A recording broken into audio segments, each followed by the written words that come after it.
I believe that The Boys has been one of top 3 to 5 most politically important television series of the last decade. Homelander is not a biography of Donald Trump. He's not just Trump with heat vision. He's something a lot more interesting. Homelander is what happens when the American strongman archetype is given superpowers. There's a lot of common folks who live on farms and live in trailer homes and they make $20 an hour who look at Donald Trump, same guy who takes a crap on the gold toilet and has a compound that has a wall where none of those common folks can get in, to think that's my guy. The warning is don't become the crowd that makes Homelander possible. Capes and the band, let's prove in the booth. Heroes and leaders uncover the proof. Superhero politics, voices collide. Justice and power, we break it down right. Welcome back, folks, to another episode of Superhero Politics. I'm your host, Michael Holmes, and here on Superhero Politics podcast, we don't use politics to explain comic books. We use comic books to explain politics. Now, if that's your kind of conversation, do me a quick favor. Like this episode, subscribe to the channel, give me a click, and then share this with someone who enjoys a good political or comic book debate. Because that's what we do. We take the comical nature of politics and the political nature of comic books and we smash them together. And so the one thing superhero politics has always done is we've built on one simple principle, that great stories create great conversations. And every like, every subscription helps to grow this community. And when you share it with other people, you bring them into the discussion. And that's what we want. The more voices, the better. Now, today we're going to be talking about It's Been Enough Time. It's been enough time. The series finale ended a couple of weeks ago and everyone's seen it. So no danger of spoilers here. So it's been enough time. So today we're talking about The Boys and the series finale and what Eric Kripke and Garth Ennis did with this final season. Now, if you've been watching The Boys up until this point, it's been not really a slow burn. We could kind of see the way it was going. And the question that I had, and the reason why I was waiting on this episode for so long, is because I wanted to see if they had the courage to do what they were planning to do and finish this series the way they were planning to finish it. And they absolutely did. Now, it was a deviation from the comic books. It was some deviation there, especially with the Black Noir reveal in the comics as a clone of Homelander. It was, some deviation where Soldier Boy gives Homelander the compound V, making him immortal. There was some variation, but all in all, I don't think that was the point. So, we got to talk about this because the point that I believe they were trying to make in the way they established the series, I believe that The Boys has been one of, I'm going to say, top 3 to 5 most politically important television series of the last decade. A lot of people think about The West Wing, they think about Scandal, they think about all the different political shows, right? But they don't necessarily think about The Boys as a political show because it's centered around comic books and superhero and fantasy. But I know it's a bold statement, but we got to think about this. We got to talk this out. Because for 5 seasons, this show examined everything that ties to American politics. They examined celebrity culture, nationalism, corporate power, the media, religion, political identity, and the increasingly uneasy relationship between democracy and demagoguery. It held up a mirror to America, and we don't always like what we saw. And they asked some tough questions on The Boys. I mean, not not always directly, but you knew what they meant. And these questions make people on every side of the political spectrum uncomfortable. They ask questions like, what happens when people stop believing in principles and start believing in personalities? What happens when your political reality is shaped around a political personality? And that brings us to the topic of today. And that's Homelander, right? He's going to be kind of the tongue-in-cheek protagonist of this episode. Like he's going to be the driver. But as we often do, if we have a comic book protagonist, we have his or her political compatriot, kind of the parallel, kind of the comparison here. And let's not dance around it, right? Homelander's Donald Trump. You all were thinking it. You all were thinking it. And maybe there's not a literal comparison, right? Well, maybe a little bit, right? I mean, don't blame me. The writers explicitly said this, right? They said it. So I'm just the messenger.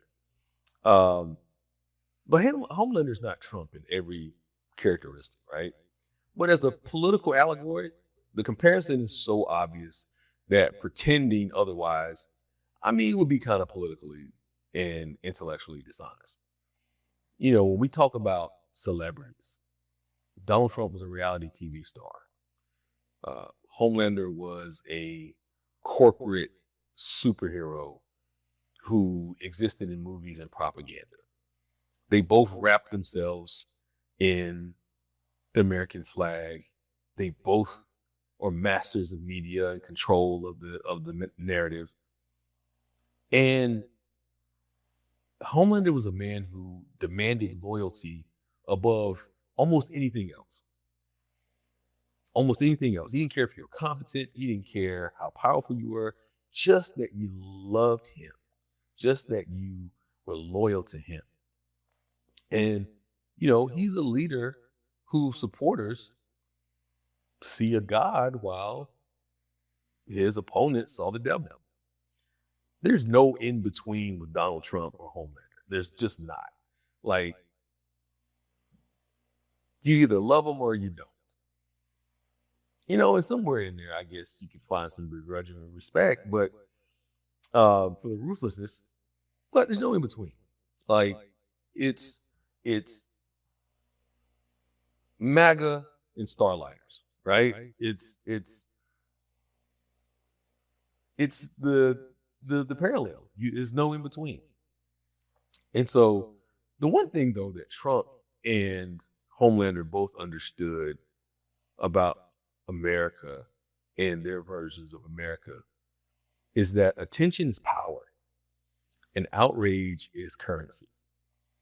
And so the writers of Boys, they didn't create these parallels accidentally. They built them from real world events.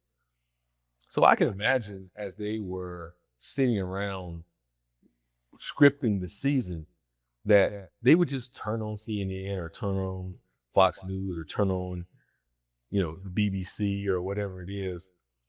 And bam, they had their next episode. Probably the only group that had it easier when it came to writing was probably Saturday Night Live. Because a lot of times they just took verbatim what politicians said, particularly Donald Trump said, and just turned it into a skit. But the parallels jumped out of the headlines. And so the boys writer, Kripke and Ennis just had to lean into it. So in this episode, we're going to do what this show has always done. We're going to use a comic book story to have a real political conversation. So we're going to talk about Homelander. We're going to talk about Donald Trump. We're going to talk about MAGA. We're going to talk about the cult of personality, weaponizing patriotism, the dangers of political idolatry. and why the final season of The Boys might be one of the most fascinating pieces of political commentary we've seen in years. And before we're done, I want to ask a question, and I think it sits at the heart of this entire series. Was Homelander created to parody Donald Trump, or was Homelander created to warn us what happens when any democracy starts looking for a superhero instead of a public servant? Now, I'm a huge comic book fan. You guys know that. And I'm also a public official. I'm elected to office. Been in office now for 6 years. And so I understand the trappings of power, even at the local level where I serve. People will call and ask you to do amazing things like, hey, can you come move this tree out of my yard? Like, I'm going to fly over there and lift that giant tree. Now, I'm pretty strong, but can't lift the tree. But people think that we have amazing powers because we were elected to office. And so just kind of a little setup and a little bit of backstory and kind of transition into our topic for tonight. But we're going to break down our protagonist and our subject for this episode. We're going to start with Homelander. Like, who is Homelander? So we've said earlier that Homelander is Donald Trump. And I know half the audience is going to cheer and say, we knew it. And the other half is going to run to the comment section and start roasting me. But Homelander is not a biography of Donald Trump. He's not a caricature. He's not just Trump with heat vision. He's something a lot more interesting. Homelander is what happens when the American strongman archetype is given superpowers. I'm sure if you think about some of the strongmen who have existed in the world, like Stalin and Hitler, Idi Amin, imagine those people having superpowers. And some people say that they did, like the superpower of influence.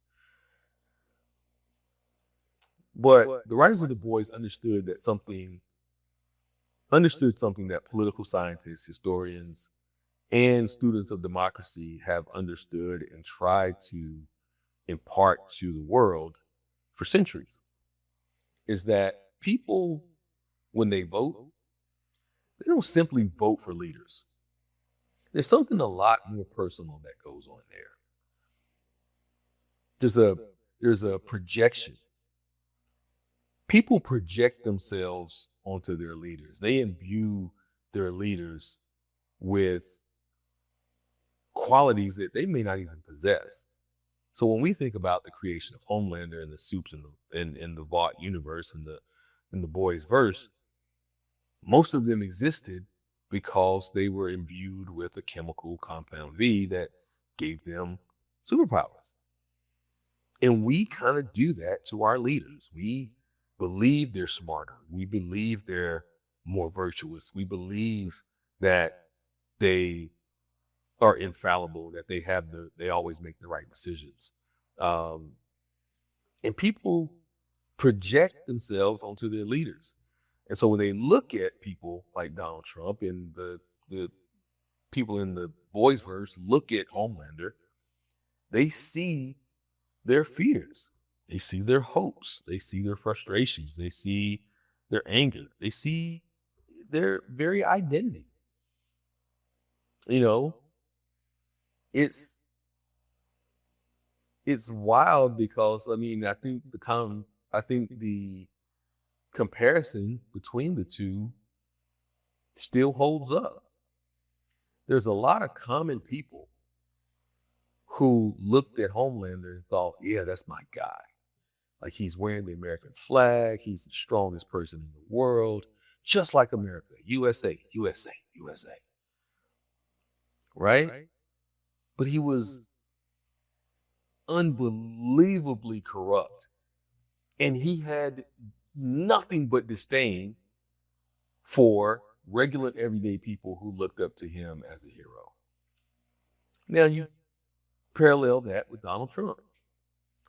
There's a lot of common folks who live on farms and live in trailer homes, and they make $20 an hour, who look at Donald Trump and think, that's my guy.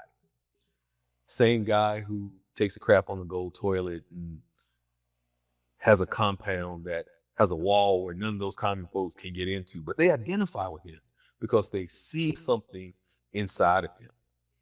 And so when people project onto their leaders, if the conditions are just right, it moves from being just a hero worship to almost a salvation type of a worship.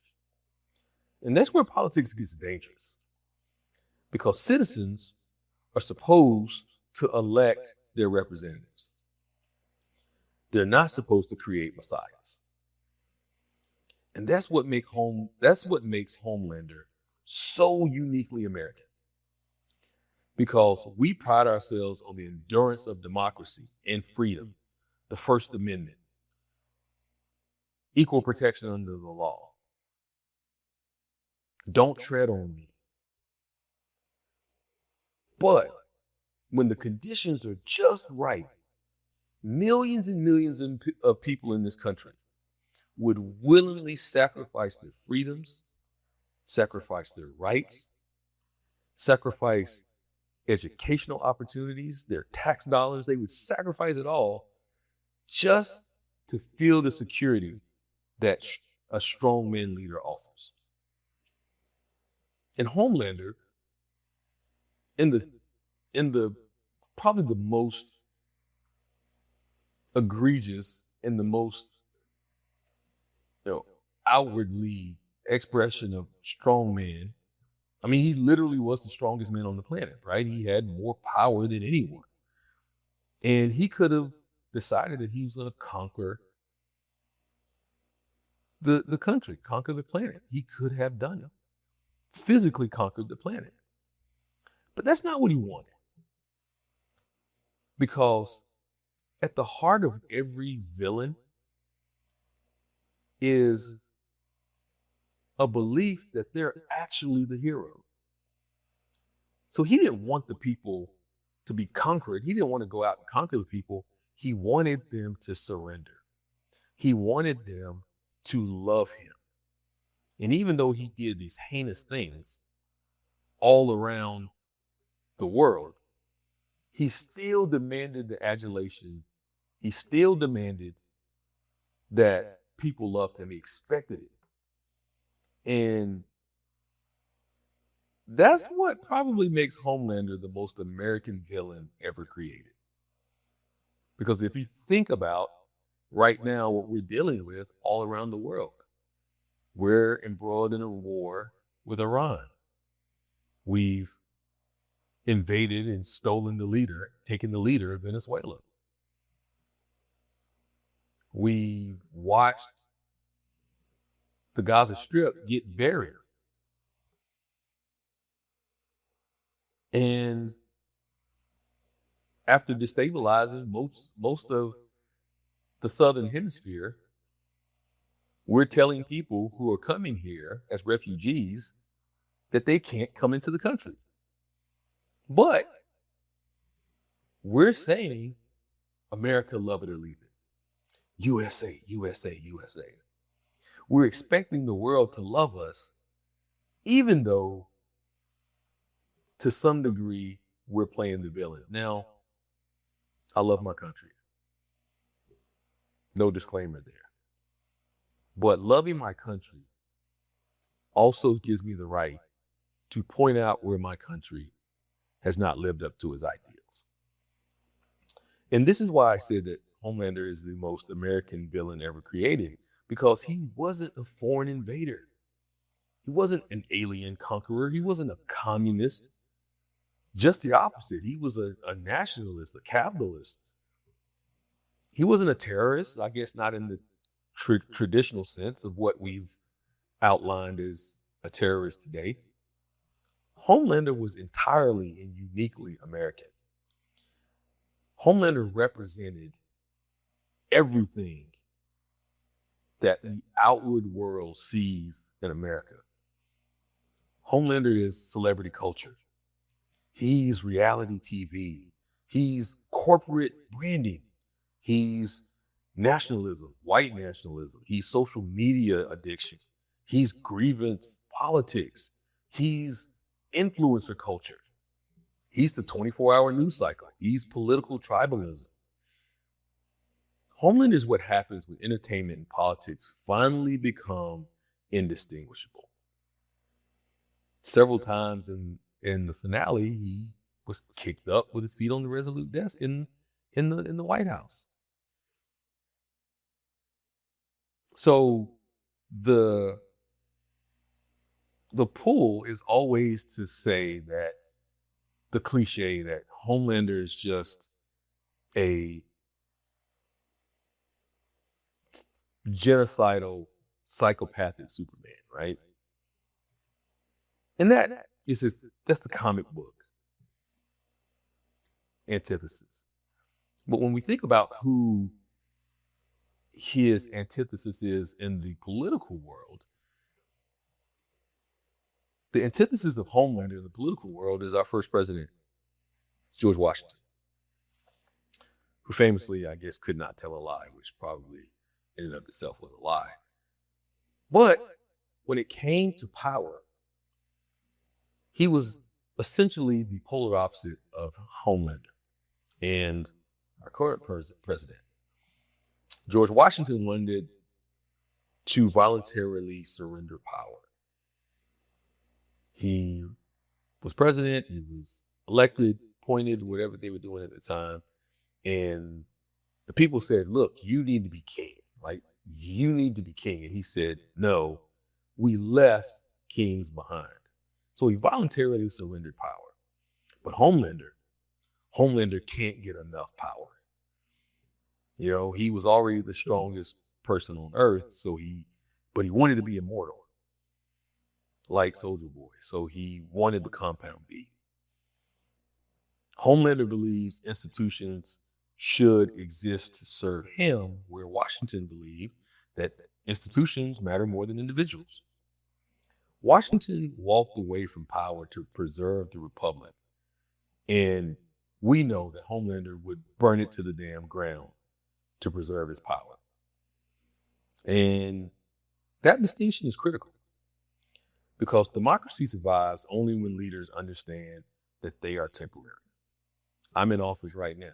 Like, I can continue to run. I'm not term limited. But at some point in time, the returns of being in office become diminishing, not for the politician, but for the people. Because every politician runs the risk of becoming self-interested when they stay in office. I'd love to believe that I would be as idealistically pure as I am today if I'm serving 6 or 7 terms. But I don't want to take the chance. So when it comes time, I'm walking away. I have a shelf life in politics. And so authoritarianism begins the moment leaders believe that they are indispensable. So is any of this ringing a bell, sounding familiar to folks? Right? Homelander toppled the government from within. He had the president deposed. He, installed his puppet in the executive office. He built monuments to himself. He founded his own religion. Is any of this ringing a bell, folks? If not, it should. Because the America Homelander wanted is the America that Donald Trump is trying to create. And unfortunately, this is not fiction. We've got to live this every single day. Homelander was able to do it because everybody feared him because he was the most powerful suit in the entire verse. The most powerful. Had the most superpowers. He was ruthless in how he used them.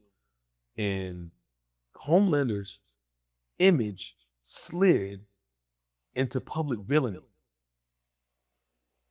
And it was a mirror in our own reality because America loves unapologetic patriotism, or what we believe patriotism is. Sometimes it's confused with nationalism.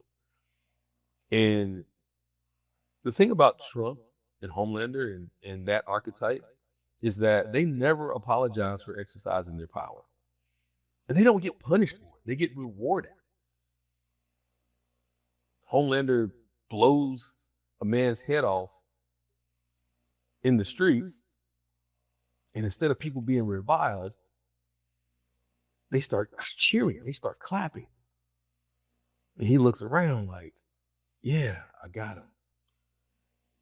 Trump decides that he's going to unleash a mob on the Capitol to stop the certification of an election on January 6, 2021, day that will live in infamy. And what happens? 4 years later, he's reelected president, pardons all those people. And he never apologized. As a matter of fact, he's still claiming he won that election and that there was somehow nefarious actions against him. It's that paranoia. And the public rewards that unapologetic use of power. And so that's always been Trump's real superpower. People have been trying to figure out, political scientists, and also for those of you listening for the first time, political scientists and economists here alongside being elected officials. So got a little background. But political scientists have been trying to figure out how, right? How? How did he do it? How did America let this happen?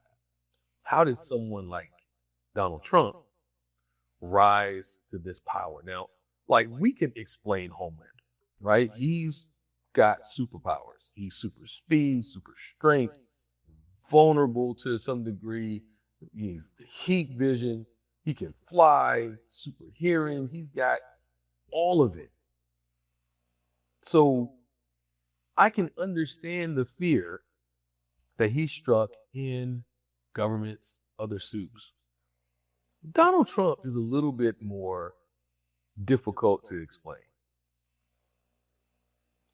But, you know, his strength was never policy.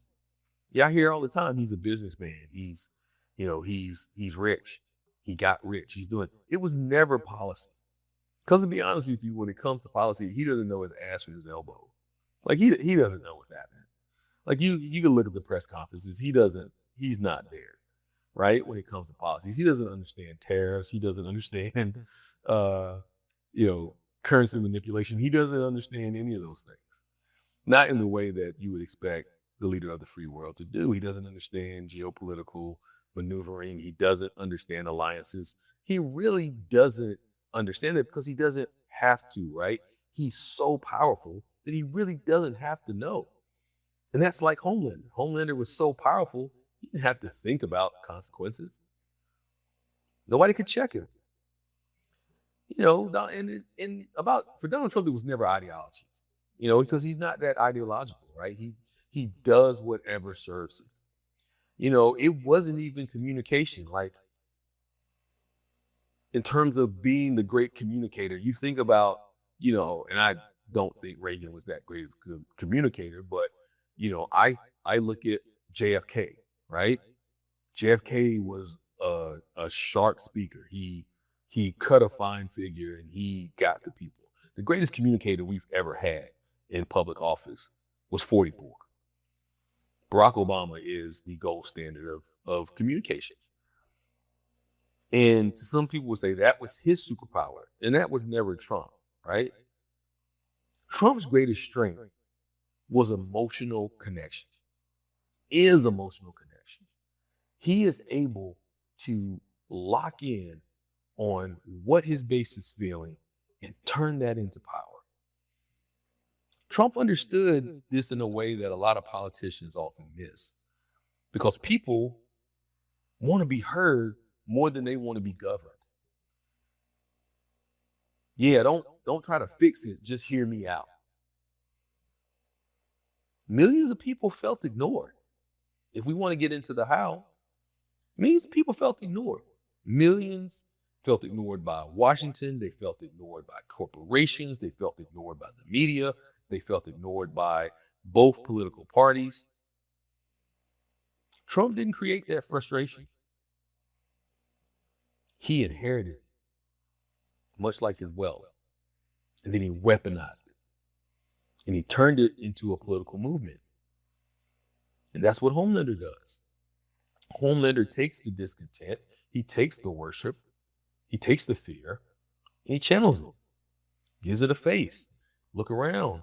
The entire Vought universe, he's on vans that are picking up starlighters and putting them in concentration camps. He's hanging his face on the side of buildings. Like, to be honest with you, it's almost like The Boys was the live action version of The Simpsons in predicting things. Like, it's wild. But he gave his supporters, both Trump and Homelander, gave their supporters a voice. And then they gave them a target. They gave them someone to turn that anger towards. For Donald Trump, it's his political enemies. It's immigrants. It's gays. It's black people. It's whoever he feels is his opposition. It's former cabinet members who speak out against it. It's political allies who thwart him on policy.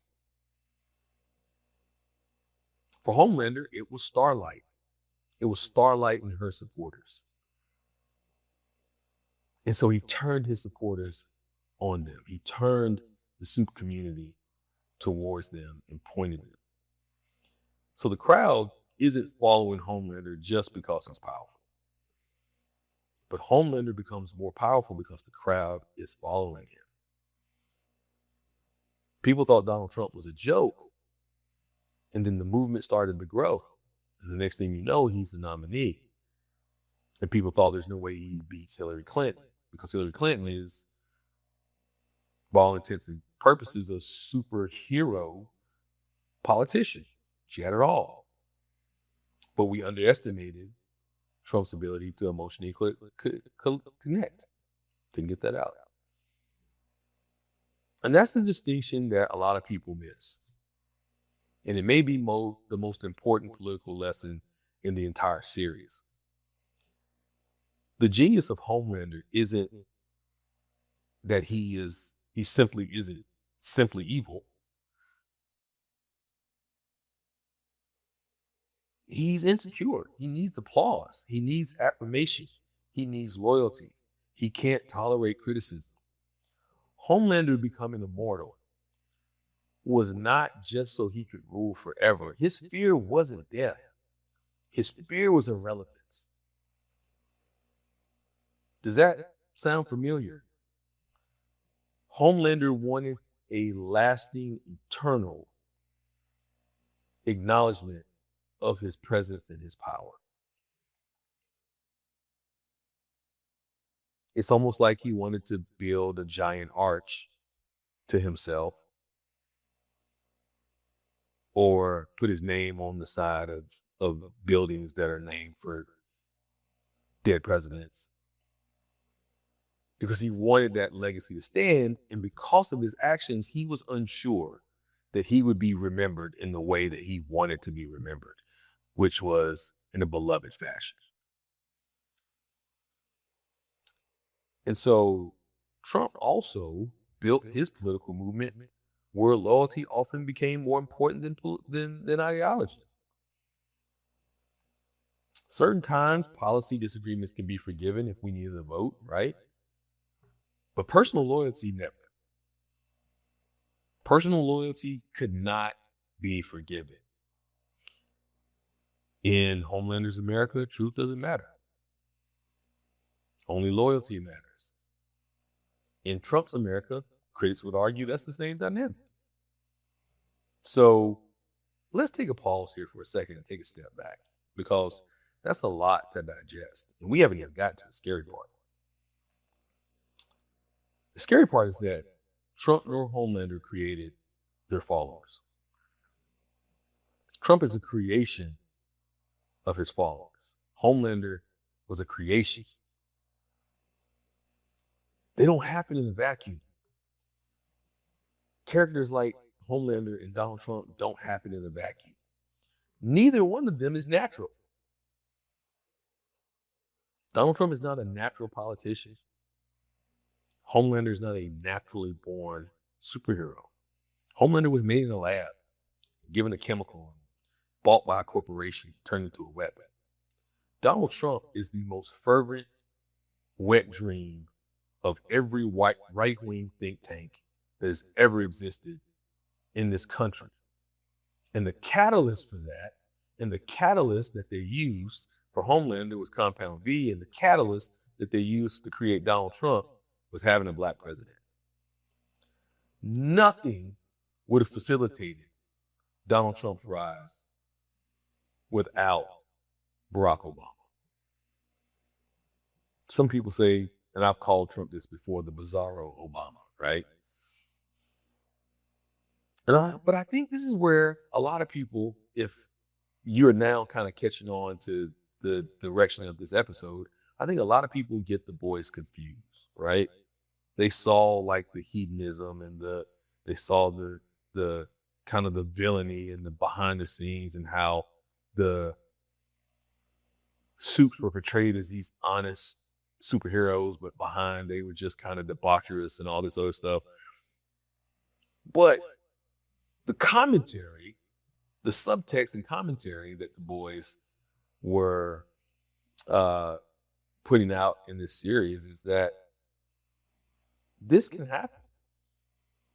We have a Vought, right? Vought is Fox News in the conservative right-wing ecosystem.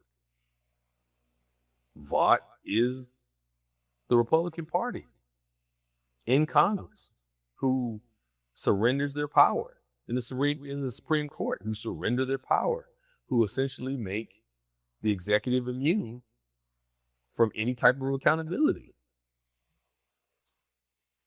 In the series, Vought is the machine that monetizes the outrage, the corporation that sells fear, and business is booming. Business is very good because victimhood sells, conflict sells, and now so does worship. Because if you ever seen a MAGA rally, it's often created an atmosphere that supporters view as a community. They think they're a community, right? But on the outside, the people who are not Trump supporters, it looks like a cult. And the writers of the series took that to its logical conclusions. Homelander supporters didn't just vote for him. They didn't just show up for him. They believed in him. They excused him.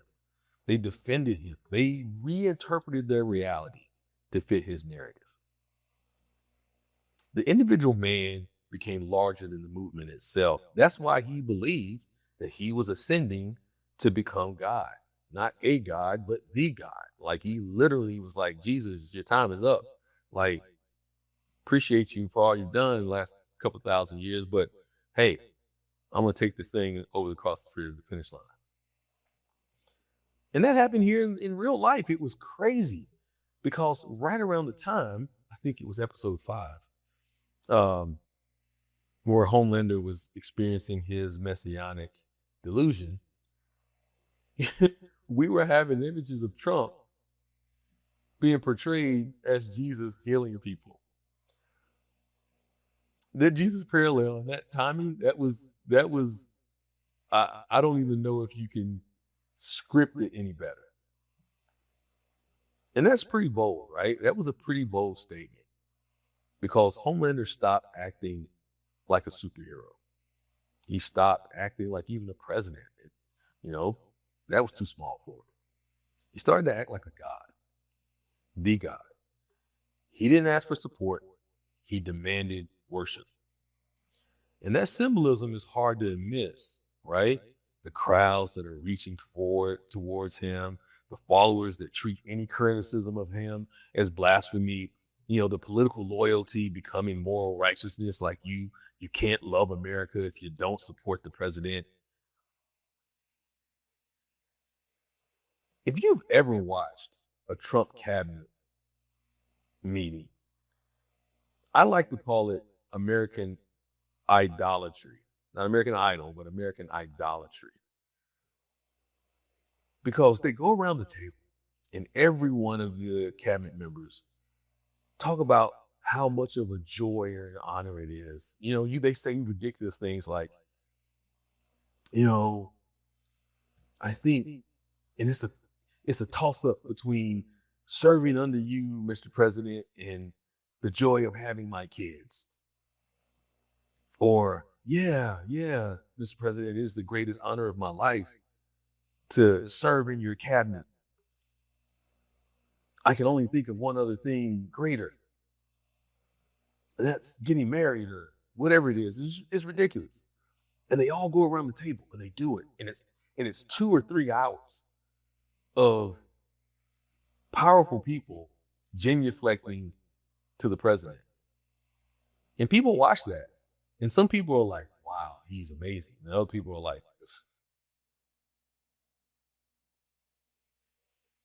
and so the boys put that front and center and allowed us to hold up a mirror and say, look, guys, this is happening right now. What happens when politics stop being about governing? It starts becoming about salvation. I alone can fix it starts sounding less like a policy statement and more like scripture. The question is, where and how does this end? Homelander decided it was going to end. He wanted the compound V to become functionally immortal, able to rule forever, much like violating the 22nd Amendment of the Constitution and illegally going around and trying to get a third term. And that brings us to the finale, like the last episode, episode 8. And this is where we see how this thing ends, right? How this thing kind of is going to end. Homelander loses his power. And he loses it in a way that is ironic because he loses it with the entire world watching on TV. He wanted to broadcast his ascension, but he ultimately ended up broadcasting his downfall. And he's stripped of everything that made him untouchable. And that message is devastating. It's devastating because in the end, you see it wasn't the strength. It wasn't the super strength. It wasn't the flight. It wasn't the heat vision that was the source of his power and what made him believe he was invincible. It was the adulation and the fear of the people. And when his powers got stripped away, his powers were taken, that illusion was broken. And he was just a frightened little man begging for mercy. And the writers aren't saying that dictators are superhuman. They're just saying that they're ordinary people elevated by extraordinary devotion. And that's the lesson of the series. I know we talked about Trump and I know we talked about Homelander and they're part of it, but I don't think that this episode in this series was really about individual characters and their parallels to the real world. I don't think it was about Donald Trump per se or Homelander per se. The boys shined a critical light on what makes America America. Because the truth is uncomfortable. If we want to assign ideology to Homelander, he was pretty much a right-wing archetype, right? But if it happened on the right, it can also happen on the left. people are clamoring for their own unapologetic leftist character. In Maine, a pretty shitty dude, Graham Plattner, just overwhelmingly won the nominee for the Senate race. And because Susan Collins has been a deplorable representative of the state and voted for things that have damaged her community, people overlooked all of the flaws of Graham Plattner. And now, obviously, conservatives cannot throw stones because you've not, like, you're servile to Donald Trump, probably the worst human that's ever occupied political office in this country. You've nominated Ken Paxton. Yeah, just sit this one out, Republicans. But it can happen. And we're seeing it. And increasingly, people on the left who have always said that civility and competence and all these things should win the day are increasingly saying we need our own Homelander. We need our own Homelander. And if it can happen on the right, it can happen on the left. The environment is right for it. The media environment exists. The outrage economy is booming, even though our regular economy is going down. Celebrity culture is there. Damn near Spencer Pratt, who was a reality TV star from 20 years ago, was in the running to become mayor of LA. The temptation to trade principles for personality is real. And the warning of the boys isn't don't become Homelander. That's a little bit too shallow. The warning is don't become the crowd that makes Homelander possible. Democracy will die long before the dictator shows up. The dictator will just show up to close the casket. But the people will kill democracy. It dies when citizens decide they'd rather have a savior than a servant.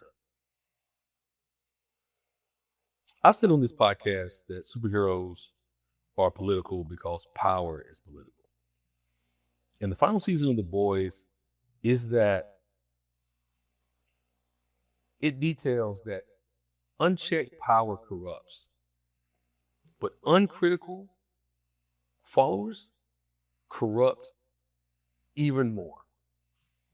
Homelander didn't fall because somebody else was stronger. I mean, after his powers were stripped away, yes, Butcher was stronger. But he fell because the illusion of his invincibility finally broke. And that's the most important lesson that I can give to you all who listen to this episode. As someone who has lived this life, as someone who has been in this game since I was 15, I've seen a lot. I can tell you that the allure of power is real. And I've met a few presidents in my life, and obviously I have a favorite. But no politician is Superman. No politician is Jesus. And the moment we start treating each other or treating one like the other, like either of them, instead of creating a savior or messiah, we have just written the origin story of our greatest villain. Look, you ain't got to agree with me. In fact, I'd be worried if everyone did. But tell me this. Was Homelander always the parody of Trump? Or did America simply evolve to a place where comparison became unavoidable? Drop your thoughts in the comment section. Like and subscribe and share. Need you guys. And I know my posting schedule has been a little erratic, but had to get this one out. But there's a lot of things going on in our country that really need us to pull together. We're a community. We're a league. We're stronger together. So drop your thoughts in the comment section. And until next time, always remember, folks, you don't have to be a superhuman to be a superhuman. This is Superhero Politics, and I am Michael Holmes. Until next time. Justice and power, we break it down right. Yeah. You don't have to be a superhuman to be a superhuman.